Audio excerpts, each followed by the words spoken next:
আচ্ছা এখন দেখেন তো কথা বোঝা যায় কিনা। জি স্যার, এখন ঠিক জি আছে। স্যার, বোঝা যায়। ওকে, এবার ঝামেলা করে কেন মাঝে মাঝে। ওকে, আমরা স্ক্রিন শেয়ার করি।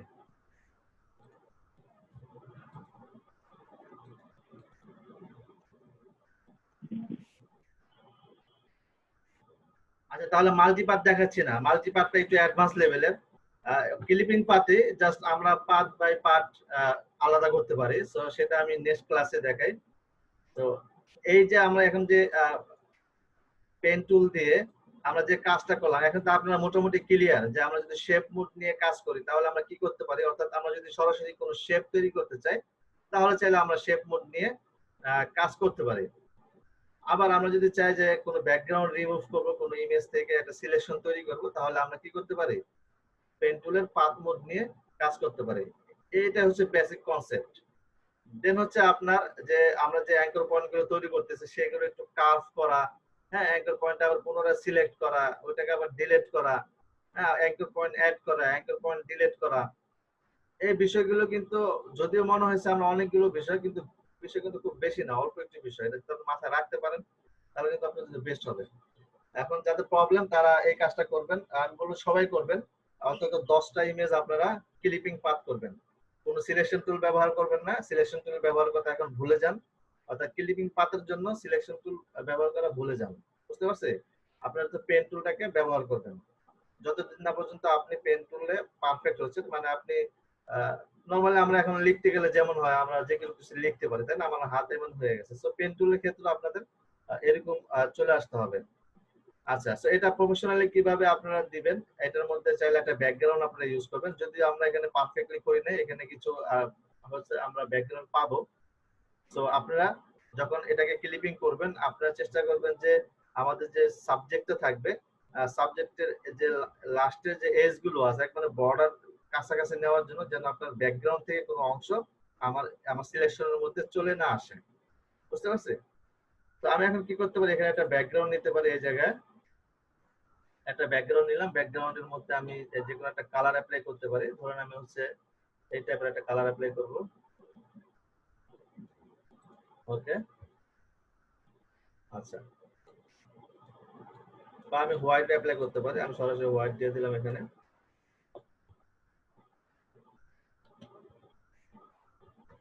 ওকে, দেন এই মগটাকে আমরা চাইলে ধরে আমরা একটু ছোট বড় করতে পারি। কন্ট্রোল কি দিয়ে ট্রান্সফর্ম করলাম, এইভাবে একটু আমরা ছোট করে দিলাম এখানে। ওকে, এখানে ছোট করে দিলাম।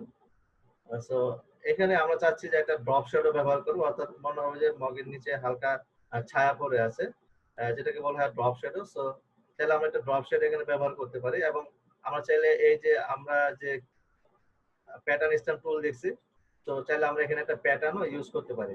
তো আমরা দেখি একটা নতুন লেয়ার নিলাম, এখানে নতুন লেয়ার নিয়ে এখান থেকে একটা প্যাটার্ন নিব, যে কোনো একটা প্যাটার্ন হতে পারে।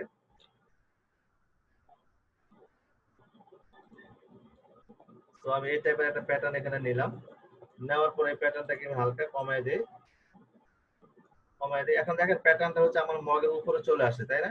তো আমি প্যাটার্নটাকে নিচে নামায় দিই, আমার যে ব্যাকগ্রাউন্ডের উপরে আমি দিয়ে দিলাম। চাইলে আমি আর একটু বাড়াইতে পারি বা কমাইতে পারি, এটা আপনার উপর নির্ভর করবে আপনি কি করবেন। সো আপনার চোখে যেরকম ভালো লাগে ওরকম আপনি করবেন, ঠিক আছে? আচ্ছা, এখন আমি চাচ্ছি যে এই মগটা ঠিক নিচে আমি একটা ড্রপ শ্যাডো দিব।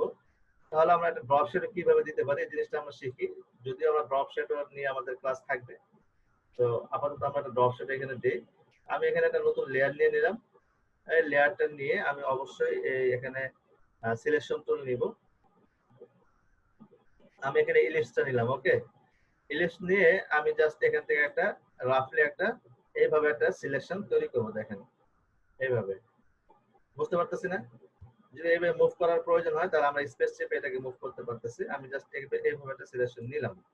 নেওয়ার পর আমি চাচ্ছি এই সিলেকশনটাকে ফিল করব। তাহলে কিভাবে করতে পারি?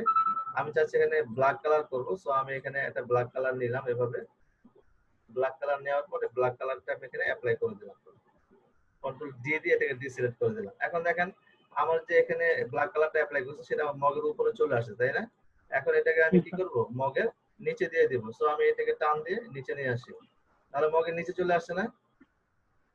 আচ্ছা, এখন এটা দেখেন একটা একটা একটা কালার হয়ে গেছে, তাই না? ব্ল্যাক একটা কালার। সো আমি যদি ড্রপ শ্যাডো দিতে চাই আমরা কি করতে পারি? এটাকে এই লেয়ারটা সিলেক্ট থাকা অবস্থায় আমরা যাব হচ্ছে এখানে আমরা একটা ফিল্টার দেখি। এই ফিল্টার মেনুতে যাব, ফিল্টার থেকে এখানে ব্লার নামে একটা অপশন আছে, দেখতে পাচ্ছি? ব্লারে গিয়ে এখানে অনেকগুলো অপশন আছে। এখানে গসিয়ান ব্লার নামে একটা অপশন আছে। সো গসিয়ান ব্লারে আমরা ক্লিক করব। ক্লিক করলে আমরা এখানে একটা অপশন দেখতে পাবো যেখানে আমরা এটাকে রেডিয়াসটাকে কমিয়ে বাড়িয়ে আমরা কি করতে পারবো? আমরা ব্লারটা কেমন দেখতে যাচ্ছি সেটা এখানে নিয়ন্ত্রণ করতে পারবো। তো আমি রেডিয়াসটা এখানে বাড়ায় দিই, তাহলে দেখেন আমার ব্লারটা এখানে চেঞ্জ হচ্ছে, হচ্ছে না? এভাবে অনেকটা চেঞ্জ হয়ে গেছে। আমি আরেকটু কমাই দিই, এভাবে এতটুকু রাখলাম। রাখার পর আমি এটাকে ওকে দিয়ে দিলাম।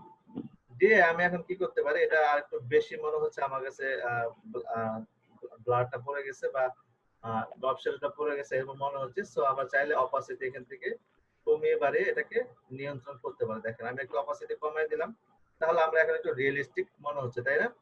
এখন এটাকে কন্ট্রোল টি দিয়ে আমরা ট্রান্সফর্ম করতে পারি। প্রয়োজনে আমরা আরেকটু ছোট করে দিতে পারি অথবা আরেকটু বড় করে দিতে পারি। ওকে, আমরা এটা কন্ট্রোল কিন্তু করতে পারতেছি। আমি আরেকটু উপরে উঠাই দিতে পারি বা এটা নিচে নামাতে পারি। আমি আরেকটু অ্যারো কি দিয়ে আমি একটু উপরে উঠাই দিলাম এভাবে। সো ওকে দিয়ে দিলাম। তাহলে দেখেন আমরা কিন্তু মোটামুটি এখানে ড্রপ শ্যাডো অ্যাপ্লাই করে দিচ্ছি। বুঝতে পারছি বিষয়টা? ড্রপ শ্যাডো কিন্তু শিখে গেলেন। জি, বুঝতে পারছি। এখন দেখেন আমরা এখানে একটা ড্রপ শ্যাডো অ্যাপ্লাই করলাম। এটা করার জন্য আমরা কয়টা টুল ব্যবহার করছি বলেন তো? স্টেপ গুলো বলেন। প্রথমে আমরা কি করলাম? প্রথমে একটা নিউ লেয়ার নিলাম, নিউ লেয়ার নিলাম। হ্যাঁ, সিলেকশন ক্রিয়েট করে হ্যাঁ, ওইটাকে তারপর একটা কালার দিয়ে সিলেকশন ফিল তৈরি করলাম, করলাম, তারপর ওইটাকে ফিল্টার করে গসিয়ান ব্লার দিয়ে ড্রপ দিয়েছি। শ্যাডো ওই যে গাউসিয়ান ব্লার দিয়ে হ্যাঁ। করি। তারপরে আবার আমরা অপাসিটিকে কমিয়ে বাড়িয়ে এখানে একটু আমরা নিয়ন্ত্রণ করলাম। আবার আমরা কন্ট্রোল টি দিয়ে ট্রান্সফর্ম করে এটাকে আবার আরেকটু আমরা অ্যাডজাস্ট করে নিলাম। দেখেন একটা কাজ করলে আমরা কতগুলো টুল কিন্তু অ্যাপ্লাই করতে হয়েছে, যে টুলগুলো কিন্তু আমরা অলরেডি শিখছি, তাই না? কন্ট্রোল টি দিয়ে ট্রান্সফর্ম করতে হয় এটা কিন্তু আমরা জানি। দেন হচ্ছে সিলেকশন টুল দিয়ে কিভাবে কালার অ্যাপ্লাই করতে হয় সেটা কিন্তু আমরা জানি। কিভাবে নতুন লেয়ার নিতে হয় সেটা কিন্তু আমরা জানি। এখন কেউ যদি এগুলো ভুলে যেয়ে থাকেন তাহলে তো মানে ভুলেই গেলেন। এখানে তো কিছু করার নেই। কিছু করার আছে? আচ্ছা, তো আপনারা হচ্ছে এইভাবে আপনারা যে কাজটা করবেন সেই কাজটা আপনারা এইভাবে অ্যাপ্লাই করবেন। এখন আমরা একটা এখানে ব্যাকআপ রেখে দিছি না, মনে আছে? এই ব্যাকআপটা আপনি আফটার বিফোর করে দিবেন। সো আমি এটাকে আফটার বিফোর করি। আমি জাস্ট হচ্ছে নিচে একটা এটাকে সিলেক্ট রাখা অবস্থায় আমি ইমেজে যাই, ইমেজ থেকে ক্যানভাস সাইজ, দেন হচ্ছে আমি এটাকে 650 তাহলে 1200 1300 পিক্সেল করে দিলাম। ওকে, তাহলে এই পার্টটাকে আমি ধরে এটা কি করব, এইভাবে আমি সাইড করে দিই। আচ্ছা, দেন এটাকে আমরা অন করে দিই। অন করে এটাকে আমি পাশে নিয়ে আসি। তাহলে আমরা আফটার, আচ্ছা এখানে শ্যাডোটা আমরা সিলেকশন হয় না, তো শ্যাডোটাকে এভাবে নিয়ে আসি। ওকে,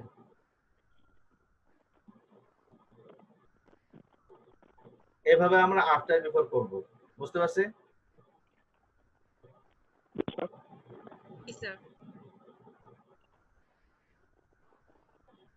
আচ্ছা, তাহলে এইভাবে যদি আপনার 10টা অন্তত 10টা ইমেজ যদি আপনারা ক্লিপিং পাথ করেন তাহলে আপনাদের মাল্টি ক্লিপিং পাথ বা মাল্টি পাথ বুঝতে সহজ হবে।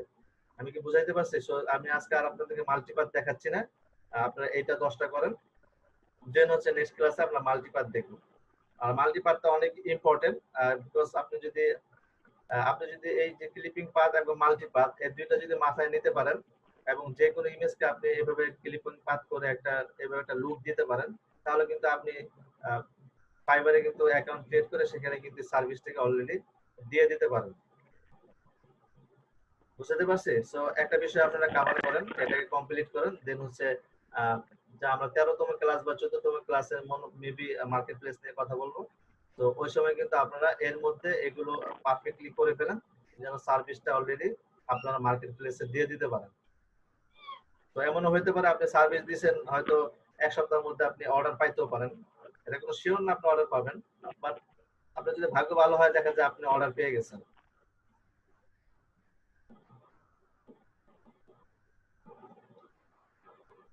ওই কারো কোনো কোশ্চেন আছে এই পেন টুল নিয়ে? কারো কোনো কোশ্চেন আছে কিনা বলেন। স্যার আমার একটা প্রশ্ন ছিল স্যার। হ্যাঁ স্যার পেন টুল দিয়ে স্যার পাথে কাজ করার পরে স্যার এটাকে ফিলে রূপান্তর করাটা আর একটু বুঝাই দিলে ভালো হতো, মানে শেপে আচ্ছা রূপান্তর করাটা। আচ্ছা আচ্ছা ওকে ধন্যবাদ। আমরা এখানে এখানে এই পেজে দেখি, আমি জাস্ট পেন টুলে গেলাম, আমি এখানে পাথ মোডে আছি। তো আমি ধরেন এখান থেকে একটা পেন টুল দিয়ে এইভাবে একটা ধরেন একটা পাতার মতো তৈরি করবো। ওকে, এইভাবে তৈরি করলাম। তো আমি এখানে কেটে দেবো, এটা অল্টার ধরে এখানে কেটে দিলাম, আমি এখান থেকে জাস্ট এইভাবে একটা তৈরি করলাম। ওকে, এখন এটা কিন্তু আমার একটা সিলেকশন, আমি চাইলে এখানে নতুন লেয়ার নিয়ে একটা নরমালি সিলেকশন তৈরি করে ফেলতে পারি। আমি এখানে ইনভার্স দিতে পারি, তাহলে আমরা কি পাবো এখানে একটা রাস্টার শেপ পাবো। কিন্তু এখন যদি আমরা এখানে কালার অ্যাপ্লাই করি, ঠিক আছে, বাট আমি চাচ্ছি না আমি একটা ভেক্টর শেপে আনবো, তাহলে আমরা ফিল করব যেভাবে এটা থাকা অবস্থায় আপনি চলে যাবেন হচ্ছে এই যে এই অপশনে, এটাকে বলা হয় দেখেন create a new fill or adjustment layer. এটাকে মূলত বলা হয় অ্যাডজাস্টমেন্ট লেয়ার, অর্থাৎ এই অ্যাডজাস্টমেন্ট লেয়ার থেকে আমরা ইমেজের বিভিন্ন অ্যাডজাস্টমেন্ট করতে পারবো, যেটা আমরা পরবর্তীতে দেখবো নেক্সট ক্লাসের পরের ক্লাসে। তো আমি জাস্ট এখানে যে অপশনটা ব্যবহার করব শুধু ফিল অপশনটা ব্যবহার করব। সো আমি এখানে ক্লিক করি, ক্লিক করে এখান থেকে সলিড কালার। সো এখানে সলিড কালার যে অপশনটা আছে এখানে আপনি ক্লিক করেন, তাহলে অটোমেটিক্যালি এখানে চলে আসবে। আচ্ছা, আমার ফটোশপে মনে হয় মেবি কোনো ফাংশন এটা প্রবলেম করতেছে, যেটা অটোমেটিক্যালি হচ্ছে আপনার সাবস্ট্রাক্টটা সিলেকশন থাকে। তো আপনারা এই জিনিসটা খেয়াল করবেন, যদি সাবস্ট্রাকশনটা আপনার ক্লিক থাকে তাহলে আমাদের এরকম হবে, ঠিক আছে। সেক্ষেত্রে আমরা কি করব, একটু সচেতন হব যে এরকম না থাকে। আমরা যখন এটাকে মানে তৈরি করব, যখন আমরা এটা ড্র করব কোনো কিছু, তখনই আমরা এই জিনিসটা খেয়াল করব যেন এখানে কম্বাইন শেপ থাকে। ওকে, কম্বাইন শেপ নিয়ে দেন হচ্ছে আমি এটাকে সিলেক্ট করব।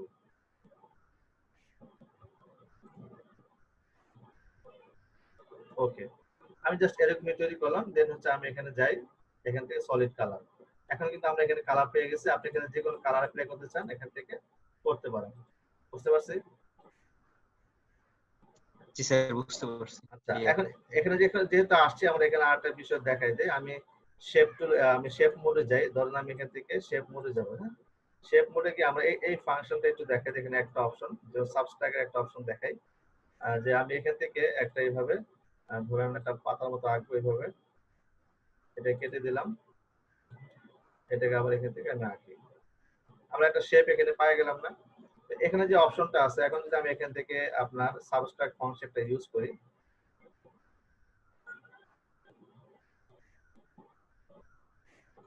ওকে, এখন আমরা পেন টুলে যাই, এখানে সাবস্ট্রাক্ট কনসেপ্টটাকে ইউজ করি, দেন আমরা এখান থেকে এইভাবে একটা লাইন আঁকবো। ধরেন এখানে এইভাবে একটা লাইন আঁকলাম, এখান থেকে একটা লাইন এভাবে আঁকলাম, এখান থেকে একটা লাইন এভাবে আঁকলাম। তাহলে দেখেন কি হলো, অটোমেটিকলি আমি যে পাথ তৈরি করলাম, মানে একটা শেপ তৈরি করলাম, ওইটা দিয়ে আমার এটা অলরেডি কেটে গেছে। আমি যদি এগুলো অফ করে দিই তাহলে দেখেন, দেখতে পাচ্ছি। সো আমরা চাইলে এই শেপ মোডে গিয়ে আমরা এই অপশনগুলোকে ইউজ করে এগুলো ইউজ করতে পারি। এরকম হচ্ছে সাবস্ট্রাক্ট, যদি আপনি সাবস্ট্রাক্ট করেন তাহলে মাইনাস হয়ে যাবে, ইন্টারসেক্ট করলে কমন যে বিষয়টা থাকবে সেটা থাকবে, বাকিগুলো মাইনাস হয়ে যাবে। বুঝতে পারছেন? তো এগুলো নিয়ে আমরা আর কথা বলবো পরবর্তীতে, আপাতত এত কিছু মাথায় দিচ্ছি না। আপনারা শুধু পেন টুল দিয়ে কাজ করার সময় যদি শেপ মোডে কাজ করেন অথবা পাথ মোডে কাজ করেন, আপনি যখন নতুন কোনো সিলেকশন তৈরি করতে যাবেন, তাহলে এই সময় এটা একটু খেয়াল রাখবেন যে এই জায়গায় কম্বাইন শেপ আছে কিনা। যদি অন্য কিছু থাকে কম্বাইনটাকে নিয়ে তারপর আপনারা কাজ করবেন। ক্লিয়ার? জি স্যার ক্লিয়ার। জি স্যার।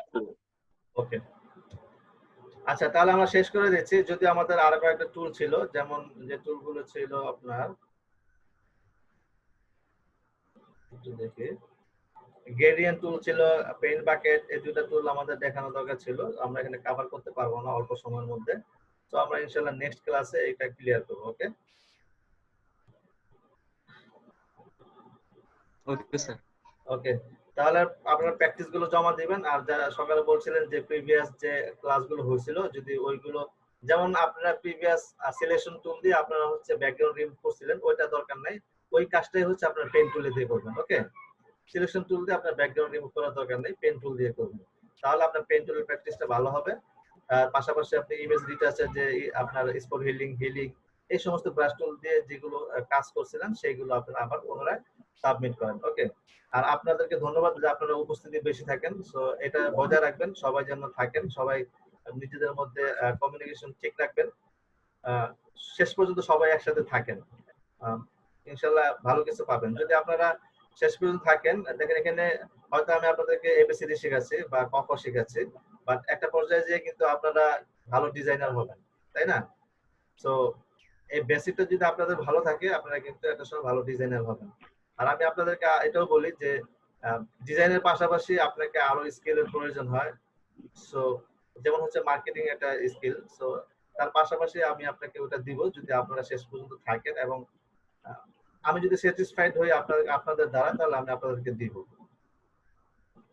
আর আমার স্যাটিসফ্যাকশন ওইটাই যে আপনি টাকা ইনকাম করবে আমাকে দিবেন, বিষয়টা ওইটা না, বাট আপনি শেষ পর্যন্ত থাকবেন, কাজগুলো প্র্যাকটিস করবেন, এটাই হচ্ছে আমার স্যাটিসফ্যাকশন। ওকে, তো আমি ওইটাই চাই। তো সব ভালো থাকেন, নেক্সট ক্লাসে ইনশাআল্লাহ আবার কথা হবে। জি স্যার, আসসালামু আলাইকুম স্যার। জি, ওয়ালাইকুম আসসালাম। আসসালামু আলাইকুম। জি, ওয়ালাইকুম আসসালাম। শেষ ক্লাস।